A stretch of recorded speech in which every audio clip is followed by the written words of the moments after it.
జగిత్యాల జిల్లా ఎస్పీ ఆదేశాలనుసారం పకడ్బందీగా నాకాబందీ నిర్వహిస్తున్నట్లు ఇబ్రహీంపట్నం ఎస్ఐ ఏ అనిల్ తెలిపారు.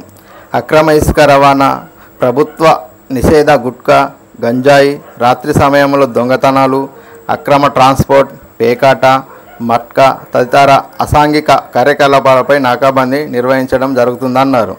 ఇందులో భాగంగా ఇబ్రహీంపట్నం మండల కేంద్రంలో వాహనాలకు సంబంధించిన సరైన ధృవపత్రాలు లేకపోవడంతో 6 వాహనాలను సీజ్ చేయడం జరిగిందన్నారు.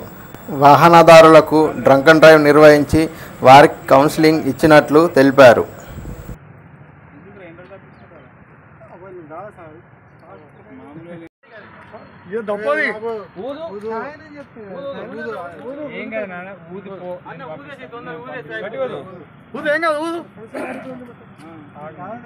చేతి పట్టుకోండి కొంచెం ఊదు ఊదు నువ్వు తమ్మి ఊదు